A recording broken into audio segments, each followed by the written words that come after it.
All right, we are going to go ahead and get started. I want to say thank you to everybody for joining us. Welcome to our webinar, Bringing Hourly Workers onto Workplace by Facebook Without Breaking the Law, presented by Talk Social to Me and Brian K. Leighton-Paisner. My name is Carrie Basham Young. I may have run into some of you before. I am the CEO of Talk Social to Me, and we provide consulting and support for organizations who are deploying or reinvigorating their Workplace by Facebook network. And I want to also introduce to you Allison, my co-host. Good morning. My name is Allison Ekstrom. I am a partner at Brian K. Leighton-Paisner. I am a wage and hour expert. I've been practicing for about 18 years. I started as a commercial litigator and transitioned into the wage and hour class action world about 13 years ago, defending lawsuits for a wide range of company sizes, from very small to Fortune 25 companies in the wage and hour context. Great. Now, we have partnered up today because we have heard loud and clear that there are a lot of you who are looking to either migrate to Workplace or just bring your employees for the first time onto Workplace by Facebook. But I've been doing these collaboration and communication platform deployments for 10 years, and the main challenge has remained the same for the past decade. What do I do about my hourly workers? We know that there are a lot of fears and a lot of concerns, and we also know that Workplace is a pretty powerful tool, and a lot of CEOs are really excited about it. And so we understand your challenge. We know that you want the best for your employees, but we also understand that it's not that easy. So we know that your CEOs want to modernize internal comms. We know you need to share news. We know that you need to sort of listen at scale to these employees because they're valuable. And we also know that all this hype about internal communities and social, well, they launched a decade ago, but they launched to desk-based workers. So the kinds of things that we're going to talk about today weren't a problem because we were dealing mostly with exempt employees. The biggest problem here is that your CEO, whoever he or she is, has decided that you will be using Workplace, but they don't necessarily understand the intersection of the technology and the HR and the legal and all the implications. It sounds really easy and really nice on the surface, but there's a lot of loopholes that you want to make sure you don't get into. So this challenge is solvable, and it requires expectation setting. It requires planning. We're not saying it's cheap. We're not saying that it's, going to just happen overnight, but there is a solution that your company can figure out. So what you're going to learn today, we're going to talk about, with Allison's expertise, the actual wage and hour issues that you need to watch out for when deploying Workplace by Facebook. We're also going to talk about a variety of different solutions that you need to customize with your IT, HR, and legal teams to sort of make sure you don't get yourself in trouble. We're going to talk a little bit about the behaviors by employees and different people at your organization that sort of create the issues that we're talking about. And we're going to talk about training and governance. So combining all of these together, hopefully you can come up with a good solution. If you do have questions, feel free to type them into the question box. We will be moderating them, and if there's time, take them at the end. I do want to stress, though, that what we're talking about today doesn't mean that it's going to be a perfect fit for your company. So you're going to need to include your, your IT, your HR, and your legal perspective when crafting your own policies. And in the questions, we are not able to respond to specific questions about your company's legal policies or challenges. What we're giving here is broad-based advice for U.S. and California law. So take that into consideration. We are also not talking about international law here. So we are going to get into the first challenge. I'm going to be talking about the challenges from a workplace perspective, and then Allison is going to jump in with the actual legal challenge that you're facing. The first one is Workplace blurs lines. It's a really, really fun app to use. I remember the first time that I used it, I was kind of addicted. It feels like personal Facebook. You've got the profile photos and the news feed, and it's kind of fun. But that creates a blurred line because I can't really think of any other technology that your hourly employees have used in the workplace where they go, I really like this. This is great. We also know that hourly employees are using their mobile devices to connect with their peers outside of your purview. We know from our research that they're connecting using WhatsApp, they're connecting using SMS to talk to each other about schedules, about what's going on. So they're already using their mobile device. And we know that notifications with Workplace come with the territory, whether or not you want them to. So that means that if you've joined groups, if you're using work chat, all of a sudden these notifications start popping up on your phone, and they don't know when you're on the clock and when you're not on the clock. So once you've downloaded these mobile applications, which we absolutely want them to do, all of a sudden you've got these blurred lines about, well, am I working or am I not working? And so that takes us into the first challenge that Allison is going to talk about, which is compensable work time. Right. So the question of what constitutes compensable work time varies whether you follow federal or state law. So I'm going to try to approach both federal and California law, because those are my areas of expertise. So there may be some nuances in other states, but basically what we're looking for is whether the employer basically suffers and permits employees to work. And that comes to whether the employee knows that the employee is working off the clock and not logging hours. It can also, and specifically in California, when we look to the control that the employer has over the employees, whether the employer or supervisors are doing something like sending a message at night via email to an hourly worker with the expectation that that employee is going to respond to that email. That would be exercising control over an employee. That would be considered compensable work time under both federal and state law. Now, these off-the-clock issues, interestingly enough, have really developed over time with the advancement of modern technology. It used to be that people would show up and they would punch into a time clock and just go to work. Then we had computers that people were logging into, and the old-time computers took sometimes, 2 up to 5 minutes to boot up. And so we saw an increase across the country with these what we call computer boot up time cases. And basically the issue is Joe gets to work, sits down, logs onto his computer, it takes 5 minutes. Joe's not working and Joe's not on the clock, but he can't leave his workspace because he has to wait for his computer to log on. And surprisingly enough, when you take 5 minutes to boot up every single day and you do that over the course of the year, that can be quite a bit of money that would be owed to Joe. Then we saw advancements in technology even further with the advent of the BlackBerry, for example. So now it's not just about what you're doing at work, it's what you're doing outside of the workplace. And are you in a position where you feel pressure, or you are directed to respond to emails or telephone calls within a certain amount of time? Under those circumstances, that could easily be determined to be compensable work time under the law. And the risks for these off-the-clock claims can be significant. It's not just the unpaid wages, but there can be penalties both under state and federal law, liquidated damages that would be associated with the underlying wages that you would owe the employees. In California specifically, we have a wide variety of penalties that we call derivative penalties that sort of flow from unpaid wage claims. They could be wage statement claims for former employees that were owed wages for off-the-clock work that no longer work for a company. You could be required to pay what we call waiting time penalties. And there's just a wide range of penalties, both under federal and state law, that can take what may be considered insignificant unpaid wage claims and exponentially increase the liability. So now that we've scared you a little bit, we want to make sure you know that toward the end of this webinar, we are going to be talking about solutions. So we're going to talk about these challenges up front because the solutions are holistic.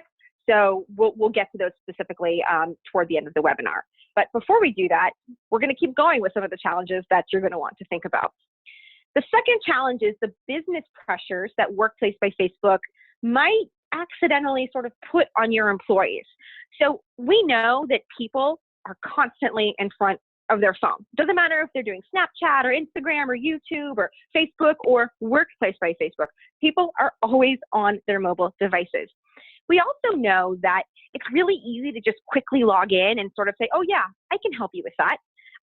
There are on Workplace by Facebook, there's potentially an accidental behavior that happens is the always-on mentality of people might be aggravated a bit by workplace.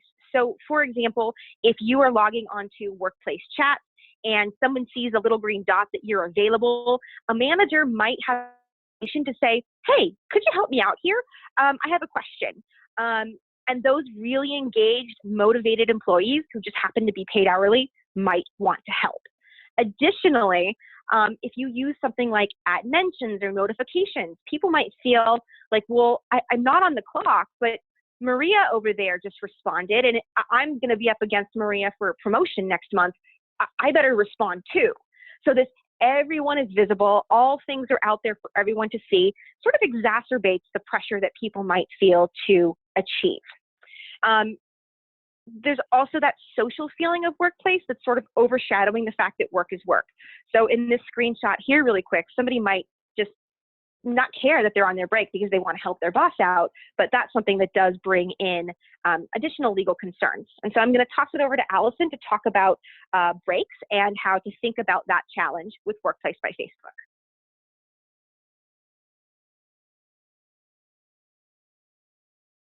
Allison, I think you might still be on mute there. Oh, you're right. I'm sorry. So California specifically has very, very strict meal and rest break laws, but so do many other states, and there are meal break requirements under the FLSA as well.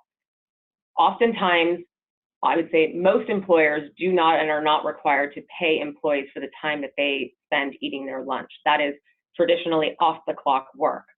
But as Carrie mentioned, when you have these devices accessible and you're trying to be that go-getter and you're constantly looking at your phone and you see an email, more likely than not, most employees are going to respond or have an inclination to respond to an email or some type of communication from a manager during their break when they're not paid. So that raises not just potential violations of the meal break laws, but it raises off-the-clock issues because an employee potentially should be paid for that time. So that exposes you not just to potential penalties for meal break violations, but also off-the-clock unpaid wages. And because many of these employees are scheduled to work 8-hour days, that could put you, that off-the-clock work could put you into potential overtime, both under federal and state law. Now with rest breaks, it's a little different because rest breaks traditionally are paid, so people are not off the clock. Having said that, rest breaks, particularly in California, need to be truly off duty. So you need to be free, and what that means is free from the employer's control. So no restrictions on where you can take your rest breaks, and that goes for your meal breaks as well. You can't tell an employee, for example, I need you to keep your phone close to you to make sure that you can get back to me because I got a big deadline and I may need you to come back to work. That would most likely be construed as something that's not duty-free. And although rest breaks, as I said, are paid, some states, particularly California, have penalties for the failure to provide rest breaks. So using some of these applications during these breaks also poses a risk to an employer if they don't have the proper policies and practices. The next challenge that we're going to go to is the fun stuff. And this is one that I think a lot of people are interested in, maybe not as concerned about, but definitely interested in. The concept that, well, workplace could also be used for fun things that aren't necessarily work related. If I were to do a poll right now and ask everyone to raise their hand, how many of you have a cat of your company group or a pets of your company group or even a runners of your city group? Probably every single one of you would raise your hand. And one of the challenges is, for the past decade, people like me have been saying, you do want to allow your employees to connect with each other for non-work purposes on your internal social network, because we know that most employees aren't necessarily sure how to use this for work, but they can sure post a picture of their cat. And we want to teach them the behaviors to get them onto the network so that we can get them collaborating, we can get them listening. We want to make it safe for them. So these sort of social groups that have nothing to do with your work and your job are a great gateway drug for behavior change. It's going to help them learn the digital behaviors that we want to employ. We know that these communities of interest are They build loyalty, they build relationships. And so we've always said that they're really, really good, but we constantly have customers say, yeah, but it's not work related. And what if they're using this for fun stuff on work time? And to make it even more challenging, the news feed on Workplace, so every individual user's curated news feed, it combines content that is both work and fun related. So you could have your CEO's live video where he or she is talking about company updates right next to the "look at my cute kitten that I just got" post, and it's all there in the same news feed. There's no separation. So that's going to bring us into Allison's next challenge to talk about, which is this work related or is this not work related? That's right. And part of the issue is some of these are going to be in the eye of the beholder, right? As we said, some employees may feel, again, to build rapport with a manager, they may feel pressure, and maybe that's self-imposed pressure, but pressure nonetheless to respond to communications, engage in Workplace, simply to get a boost or get ahead. So we have to be mindful of that distinction between personal and work-related usage of Workplace or any other application at work, is going to be a subjective analysis. And part of the difficulties is that there's really no ability for the employer to audit or track the type of usage. So we can't track, for example, if Sam is logging on to My Favorite Cat group or checking a recipe, or if he's reading an update from a supervisor. And that inability to sort of try to pinpoint what the employees are gravitating towards on the application can make it really challenging. The other thing to be mindful of, again, is the sort of disgruntled employee. What may start out, and we'll get to, again, some of these solutions and how we deal with this, but again, what may be great interaction on Workplace with employees that are happy with work, and then suddenly one day they're terminated or selected as part of a reduction in force, for example. And suddenly that employee is now disgruntled and looking for ways to pursue a claim against the company. And these are not uncommon claims to be brought by employees that are laid off. So that presents an additional challenge of the perception of what's personal and work related while you're a current employee, and once that employee starts to face some disciplinary action or work is not going as well as it was going, or the employee is terminated. So the next one that we're going to talk about, and don't worry, we don't have tons and tons of these. We're almost done with the challenges, is the concept of BYOD, OMG. What do you do when employees don't have a company-sponsored device? I mean, how could you give 10,000, even 1,000 hourly employees a company device? It just doesn't happen. So what do? Well, they have their personal phones, they have their iPhones, but it's the same phone that they're using Workplace for and Candy Crush or Snapchat. We know that most hourly employees don't have a device for organizations. They probably don't even have an email address at most of your companies. But we also know that 3/4 of American adults own a smartphone. Like I said earlier, these things are in front of our face constantly. So what do you do when the only way to effectively reach these employees for really important information is through their phone? Well, you ask them to deploy Workplace and Work Chat on their phone. Now, that's okay for an employee who wants to do so, but one of the things that we have to think about is putting ourselves in the shoes of our employees who they may not have an unlimited data plan. They may not even have a smartphone. So we're asking them to, take their personal device, potentially the data plan that they're paying for if they don't have unlimited data, and use these apps to talk about work.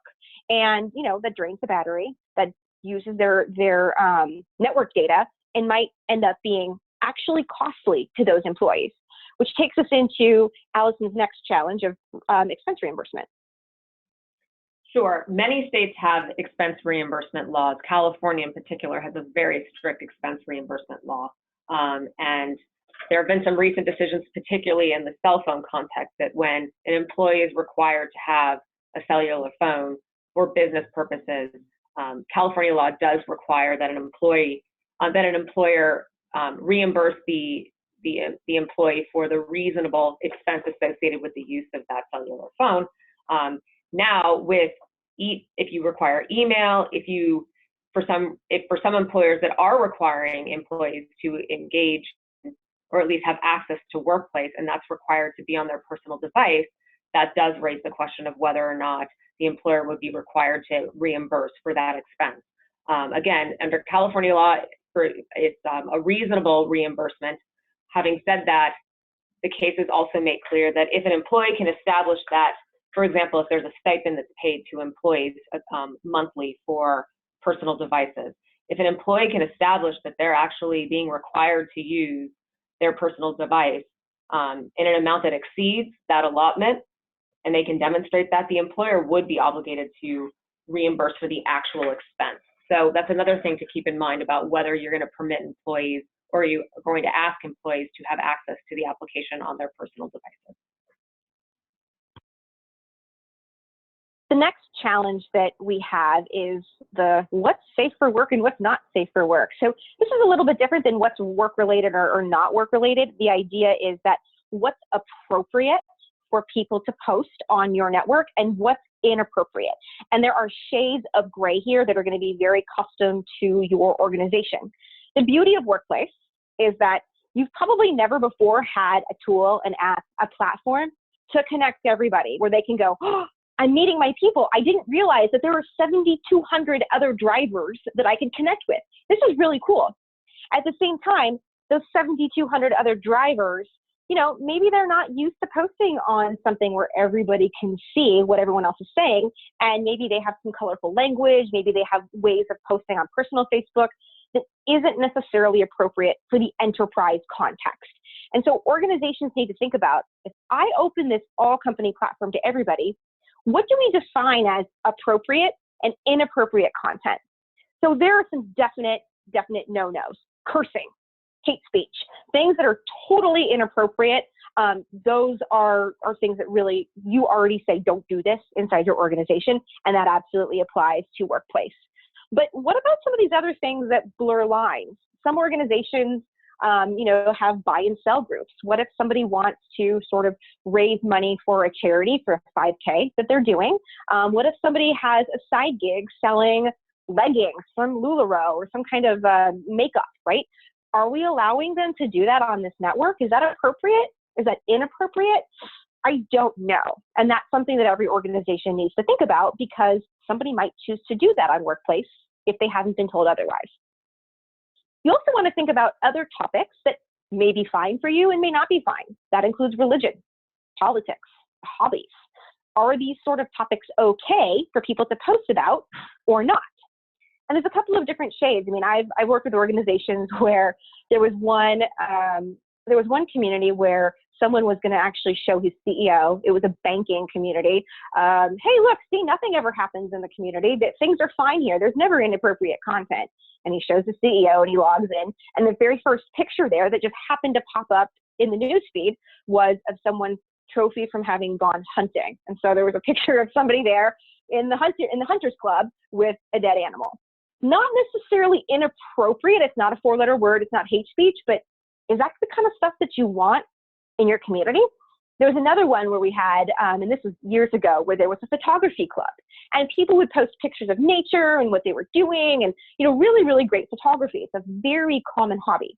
Well, this one person was posting pictures of his vacation, and he was a great photographer, but the pictures that he was posting happened to be of his wife who was in a bikini.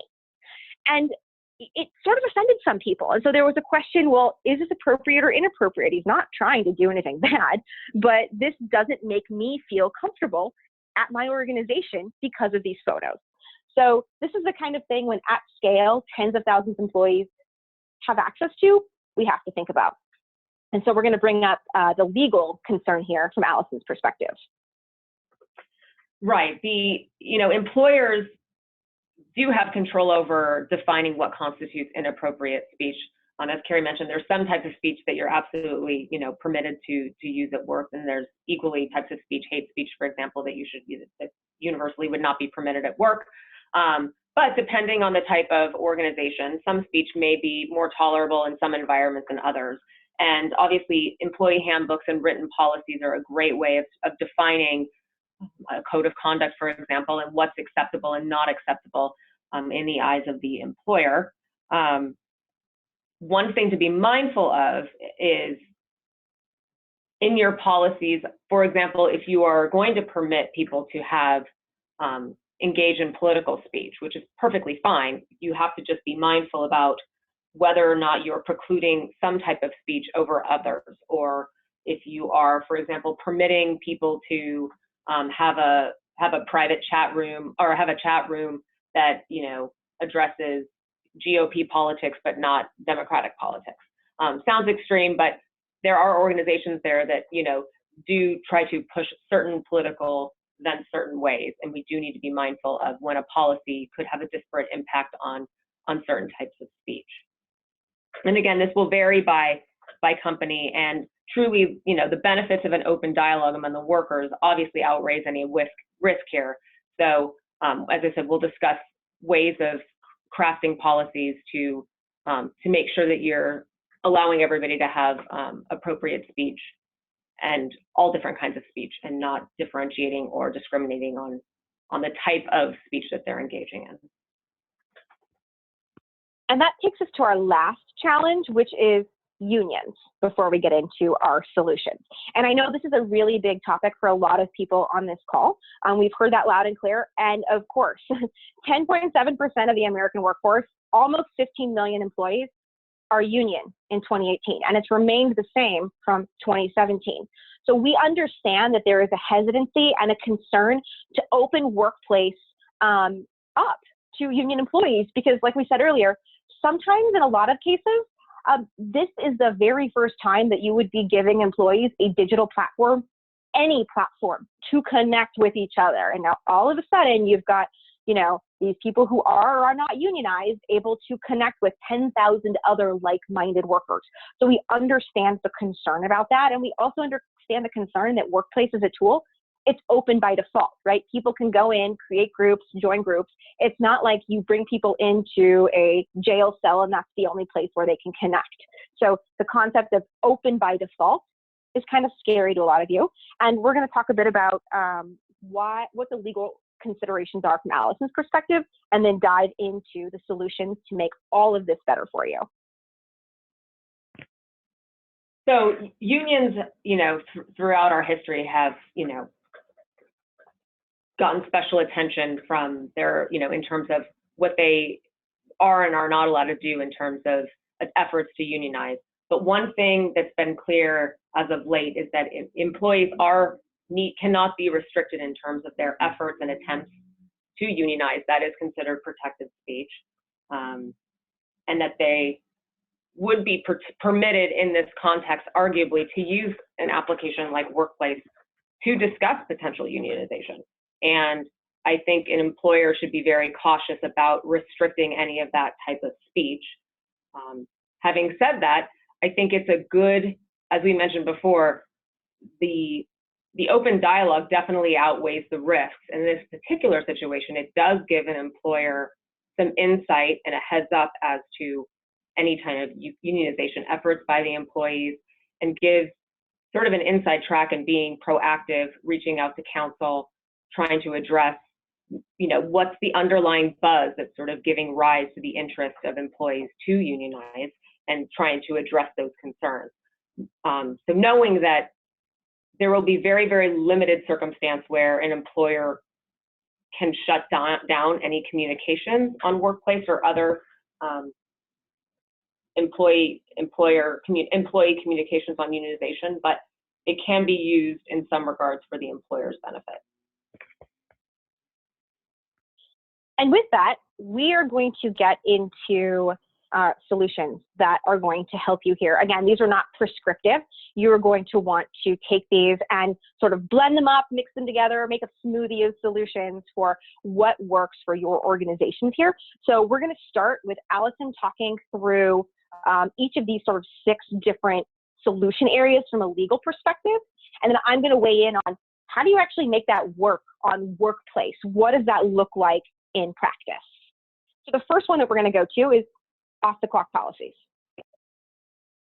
So separate and apart from whether the organization uses Workplace, every employer should have an express off-the-clock policy in their employee handbook, in their timekeeping section. They should have a section about requiring hourly employees to clock in and clock out for their shift, clocking in and out for their meal breaks, and making sure that employees, if you have an express overtime policy that doesn't permit overtime unless it's authorized by management, that's fine, but and I would encourage employers to do that. But again, having an express off-the-clock policy is critical, not just to regular wage claims, but particularly these types of claims that we're talking about today. And if you get into, I'm not going to go into class action defense litigation, but having an express off-the-clock policy can really protect an employer if the employer is faced with a class action based on off-the-clock claims. Now with Workplace, your off-the-clock policy, the Workplace really doesn't sort of dictate what you do with that. But with Workplace, the best practice is don't reinvent the wheel. Your off-the-clock policies now need to say, and Workplace, maybe included in that. So inside Workplace, what you want to do is if you have an HR group or if you have somewhere where new hires are brought on board, link to where those written policies are. Inside a dedicated group, pin a post that provides a hyperlink to your intranet or upload the documents and the policies to the group. You can also create an HR forum, an open discussion where HR can be in there answering questions to employees openly about what are the policies, where are they, and don't be afraid to sort of send reminders out via email. Hey, if you're using Workplace, don't forget that you can check out our off-the-clock policies here and then provide them a link to do so. The next thing that we're going to go to for solutions is a workplace-specific policy that Allison is going to describe. Sure. So this would be very beneficial if you're going to utilize Workplace and roll it out to your entire workforce and really want to encourage people to use it, is to have a specific policy that addresses the usage. And when I talk about usage, we talk about how they're allowed to use it. Does an employer want to restrict, for example, an employee from downloading the application on their personal devices? Some employers may want to do that, others it wouldn't make sense. Would an employer, for example, want to limit it to providing computer terminals at the work site that are specifically dedicated to using this application? Again, not for all employers, but it may work for some. Potentially, like in a retail environment, does it make sense to have a special terminal in your store location where people can go and use the application and communicate? When, I guess, is probably one of the most important things that you would want to address in the policy is when are employees permitted to use this? Now, we talked about meal breaks, for example. I would recommend that we not expressly encourage employees to use it during their meal breaks because, again, that's unpaid time. And if they're using the application for work-related purposes, that presents an issue of potential off the clock. But we do want to address when we expect employees to be using the application if they choose to. For example, do we want to expressly state that they are only permitted to use this for a reasonable amount of time during their work shift while they're on the clock? Other employers have thought about designating a certain amount of time each week above and beyond the regular scheduled shift that an employee would be permitted to use the application. For example, do you want to give them 15 minutes per day, assuming a 5-day work week, and they would be paid for that time in addition to the time that they're already paid for the regular schedule? Now, that may not work for all. That could put employees into overtime and some other considerations, but it's important to have a workplace-specific policy that addresses, as we say, how, when, and where the employee should be using the application. Another thing in terms of we were talking about speech and what's considered appropriate and inappropriate. You may want to expressly reference the fact that, there is a policy about a code of conduct or a policy that addresses what, is considered appropriate and inappropriate language in the workplace that would extend to the usage of Workplace. Also be mindful of having a computer usage policy. Most employers have a computer usage policy, and making sure that policy including the workplace-specific policy, reminds employees that they are to have no expectation of privacy in the communications that they engage in at work, and that would extend to communications that they're doing via the workplace application. Basically, to let them know that the employer has access to the content and the communications and has the right to monitor the conduct and communications that's going on. So when you're thinking about these workplace policies, I want to address them from the non-legal perspective, or how do you sort of blend that with reality? And we really want to encourage organizations to stop being fearful of, but my employees are going to goof off, right? We want to encourage appropriate behaviors using workplace for retail, for manufacturing, whatever they might be. Coming up with 2 or 3 or 4 very specific things that you want people to do when they're on the clock to bring benefit to your organization. So don't think about workplace as they're just going to waste their time, but rather there's a huge benefit to this. We know that workers in the field have been sharing knowledge that saves companies money for a long time. Long before there was workplace, long before we had smartphones, even flip phones, there was, y'all know Xerox. They had something called the Eureka Knowledge Sharing Program.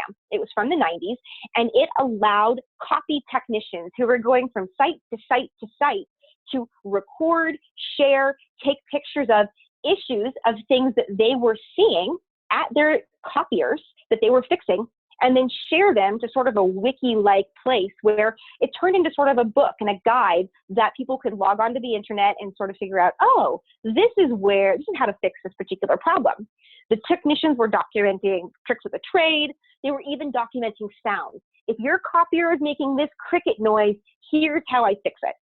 So if you apply that idea to today and the $6 million a year that Xerox found that they were saving from having these technicians share this information from the field, apply that to workplace at scale, and now you have this amazing opportunity to save money. But that's only if you stop thinking about workplace as, oh, it's just going to be like Snapchat and people are going to be sharing selfies. Give them a few reasons to use this.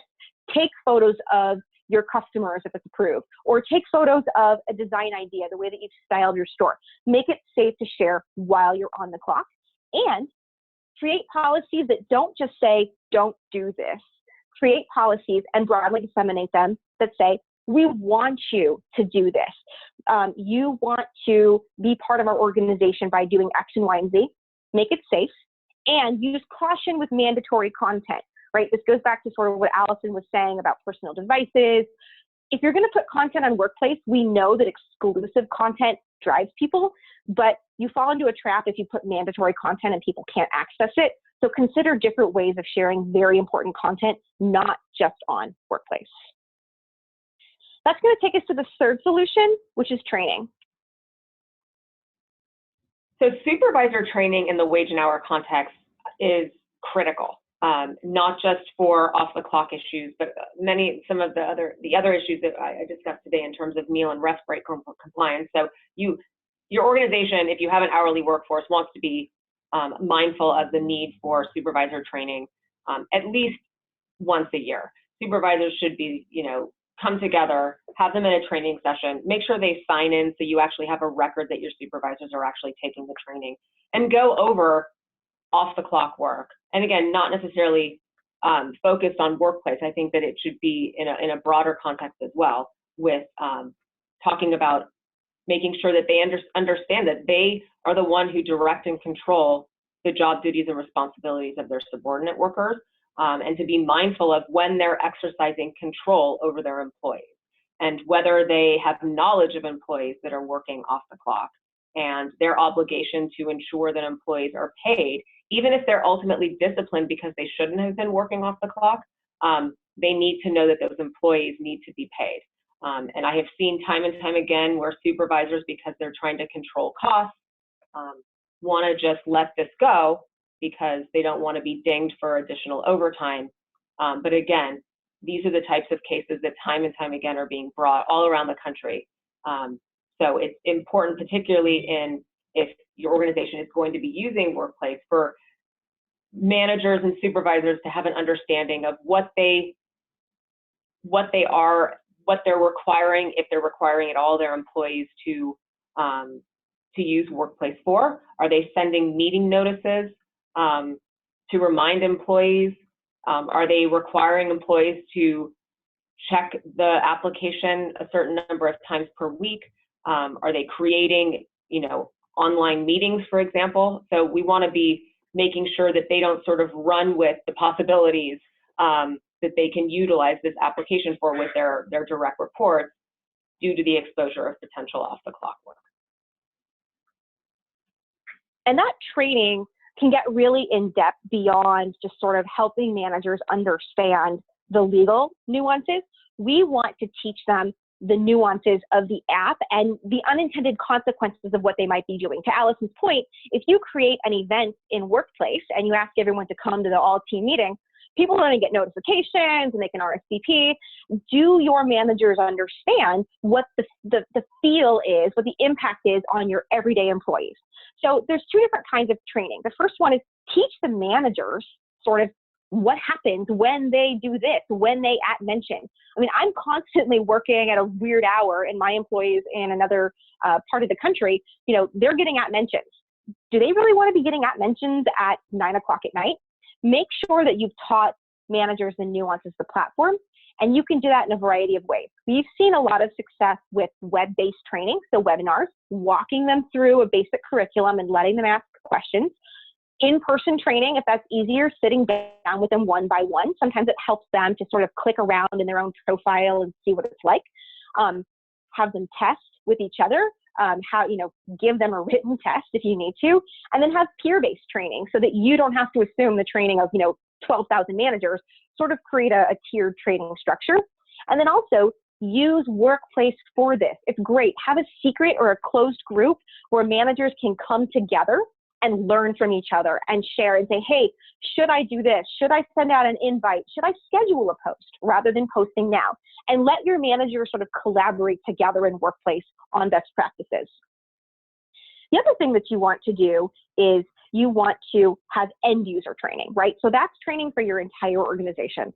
And it doesn't have to be crazy costly. It doesn't have to be something where people sit through hours and hours of lectures, but you do want to have ways for everyone else to understand the impact here. And how can a user take control over their own app usage to make sure they don't violate policies? And that's really, really important. It's not just on you, the employer, to say, these are the rules. Employees need to go, I hear the rules, I understand them, and I'm going to take the responsibility for changing my settings and notifications so that I don't break the rules.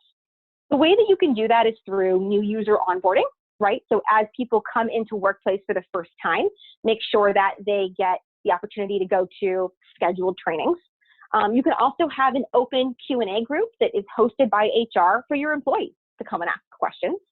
You can also do feature-based training. You can do this once a week, host a broad webinar, or you can go site to site to site that shows them different solutions for making sure that they're not getting @mentions at 2 o'clock in the morning. There's a couple of screenshots that you can see here where these are good examples.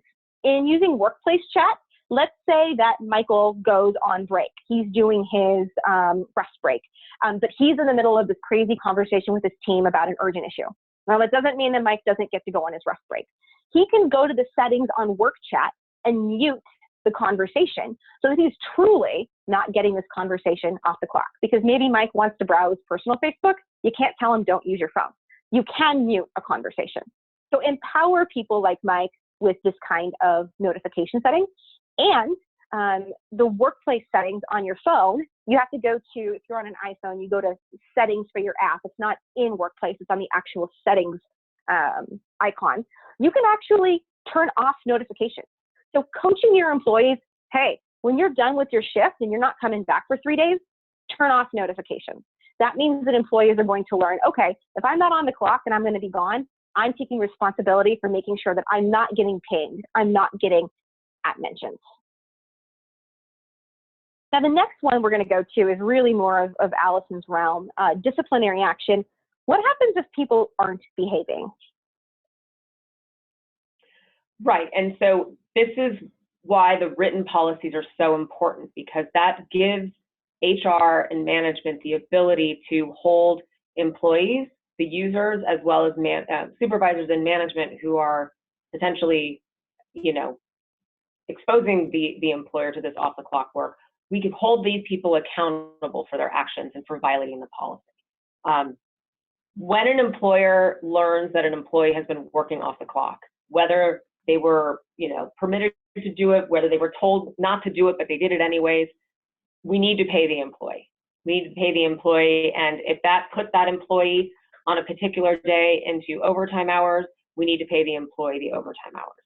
That's in the face of any kind of litigation or a wage claim with the state, in the state of California, the Department of Labor, anywhere, that gives us our defense that this person's been paid for all of their, off the clock work.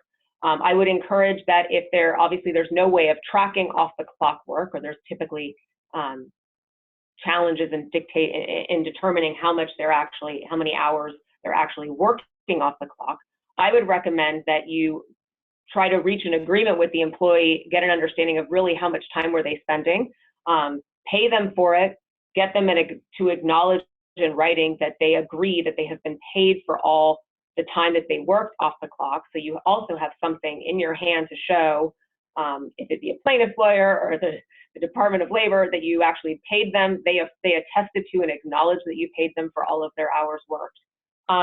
And then reprimand the employee. And we want to put a written warning in their personnel file that they were aware of the policy, they violated the policy nevertheless, and they were paid for all hours worked, and they are advised that they should not be working off the clock in the future. Same thing applies for supervisors, right? So we don't have to pay the supervisors because they're not working off the clock. But we have to hold them accountable too, because if they are in any way, shape, or form encouraging these employees, the employee may say, well, I know they told me not to work off the clock, but I just felt like, Joe, my supervisor, I really felt like he wanted me to get it done, and I had no choice but to stay late.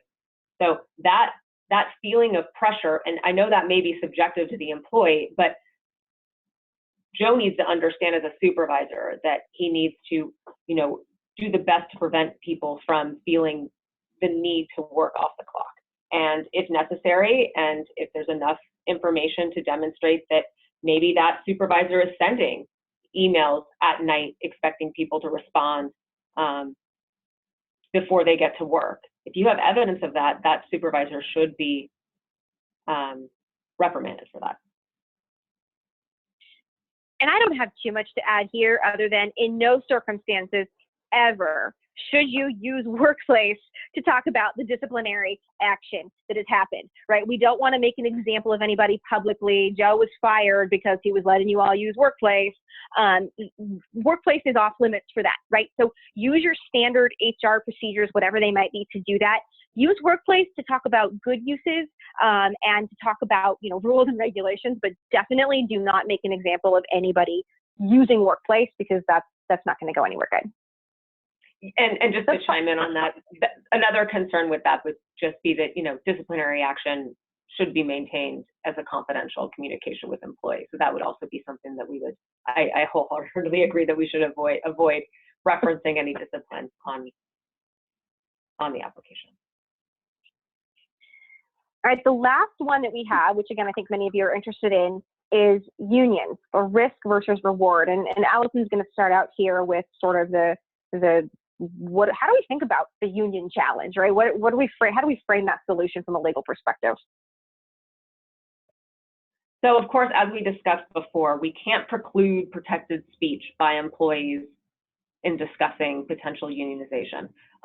Equally, we cannot, for an actual unionized workforce, we can't preclude them from talking, for example, about compensation, talking about work-related matters. That will be deemed protected speech. Having said that, it gives us some insight as to some of the issues about what's buzzing with union employees. And it is important to understand, it gives you some insight, like, well, what's the buzz issue that these employees want to discuss about unionization? Are they frustrated with pay? So it's important to have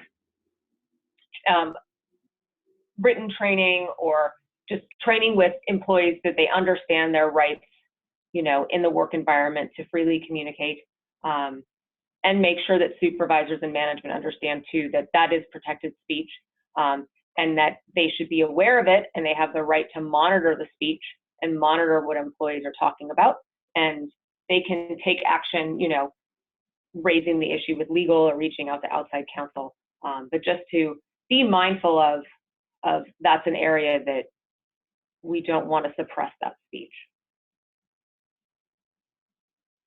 And from a workplace perspective, what does that actually mean?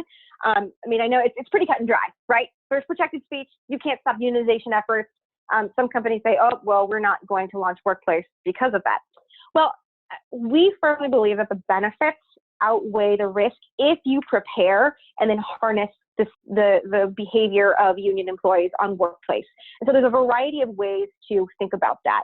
The first one is, before you open the doors to these union employees, build an escalation path and train those managers, right? So train everyone in sort of a community manager and admin role. What do I do if, when browsing the network, I see a conversation that I believe is protected speech? It's not up to your HR coordinator or, you know, your IT sysadmin to say, I'm going to delete this or I'm going to talk about this. Like, you don't want that to happen. So build an escalation path. Know who to talk to. Know who's to connect with an HR or labor relations, and train your community managers to do that. If you are going to have all company groups, let's say you launch the workplace and there's one group for executive announcements and all sorts of great stuff is going on there from your C-levels. Turn moderation on in the beginning, right? So that people cannot post to this group if they shouldn't be, right? So make sure that these groups that are designed for huge swaths of your employee base, people just can't post to there automatically. You can always turn moderation off, but start with it on. If you have found a group that's about unionization efforts and, you know, people are talking about it and it is protected speech, if you have no business inside that group, or if your community managers have no business, walk away. Go to the escalation path, alert labor relations and HR, but don't go in there and start liking and commenting on, like, hey guys, you realize that you can have this conversation, but it's protected speech. Like, just walk away and stay away from them and let the professionals who are dealing with unions do their jobs. In the very beginning, you could also choose to auto provision your union workers into moderated groups. Now, that doesn't mean that they can't go and create their own groups that are open. But if you introduce the workplace platform to them with the concept of moderation on, they may start to behave in a way that they expect that things that they post are going to be looked at, or they expect that there's a delay between time of posting and approval. It's just a way to sort of give them baby steps to get onto the network. And you can also really market this to your union employees as, hey, we're opening up workplace, and aside from this one executive announcement group, this is really for just your plant or your store to connect, and create these groups for them that are geared for just the people they normally work with. One of the concerns about unionization is, well, if the people in, you know, Tulsa start talking to the people in New Brunswick, oh gosh, we're in trouble. They're going to try and unionize. Well, then direct their use of workplace, ideally, at a local level and the local family that they work with in their individual plant or location. That also means that your local managers, your plant manager, your retail manager, they're your champions. You've got to create personal connections with them and make sure they understand the intended use of workplace and the benefits, and also the things that are a bit off limits. Harness them, bring them in, create personal connections, and make sure that they understand where you're coming from. You can also offer structured conversations, and this is sort of one of my favorite ways to bring people into workplace. Most people don't know what to do when they log into, you know, a platform where they've never connected with thousands of people before. Well, do a structured Q&A. Ask people, we'd like your ideas about X. Give them one way to participate, to harness that energy, and it's more likely that they'll engage on that topic rather than just randomly starting up a conversation about unionizations. You also want to partner with labor relations. They need to be a part of this conversation, and then listen to the union teams. Well, what do they want? They probably don't want to just hear broadcast communications from corporate. We all know that there's a disconnect between, you know, external locations and headquarters. listen to them, make them feel like they have a voice in this so that they don't use this platform necessarily to do things they shouldn't. And then finally, there are third-party technical solutions out there that you can leverage. Moderate by Service Rocket and Wiretap, both of those are workplace partners. They do offer a paid third-party solution that helps you sort of check in on, well, what is the velocity of this conversation? How can I, as an admin, check in to see, what is this crazy conversation that just generated 412 comments? Or these particular comments have certain keywords that's gotten flagged to me. That can help you, if you're concerned about this, really moderate and stay in real time on top of what's happening with this kind of speech. Now, we didn't leave a ton of time for questions today because we had a lot of content to cover, but we probably have time for one or two questions. We do see that there are a lot of them. We will absolutely do our best to connect afterwards and get back to everyone who attended with information if we're able to share that. So don't think that we're not going to be able to get to all that. But Jamie, do you have any questions that Allison or I might be able to answer really quickly with the last 3 minutes? Yeah, let's see. One here. If an employee opts into 24-hour notification and we have written documentation stating that, does that mean we can send notifications off hours? That basically, if they've opted in. They've opted in 24, so can you contact them outside of work hours? So again, it's the expectation you can. So it oftentimes supervisors, want to get things off their plate, so they're sending, a communication. So long as the expectation is set that the employee is not required to respond or even review that communication, that you're getting the alert because you've enabled that notification, but that there's absolutely no expectation that you review it outside working hours or respond outside working hours. Got it. So that sort of speaks to the level of control and setting the expectation. Okay. I've got another one here. Curious how you're seeing the distinction between workplace and work chat from an hourly standpoint. We're seeing work chat as the challenge with hourly associates because it's so unmonitored versus workplace itself, where we can put a lot of controls and restrictions in place. So I would say that work chat is just a piece of workplace. Just because there's two separate applications, because they do sort of different things, it's the same premise. Everything we've talked about here with respect to workplace applies to work chat. If you're on the desktop, it's all integrated into one interface. It's only on the mobile device that it's broken out into two separate pieces. So everything we've talked to you about today regarding workplace includes work chat, and they should be considered one and the same. And you should talk to, if you're concerned about what people are talking about on that, to a third-party provider who can sort of give you insight into that. It also goes into Allison's discussion of expectation of privacy. Employees need to understand that work chat is not SMS. So if they're using that application, it is absolutely governed and controlled by the employer. So we are at time. I want to be respectful of everybody's busy day. I do know, again, that there are a lot of questions.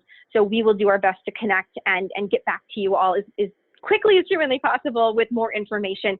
We appreciate your time today. You can reach me. You can reach Allison via email, via our website. We're happy to connect with you. If you are already in the workplace multi-company groups on the web, you can find one called the Community Engagement Bootcamp where you can hunt me down directly. But we're happy to support you. And thank you for your time today. We hope we have been helpful, and we will speak to you all soon. Thanks again for attending. Thank you.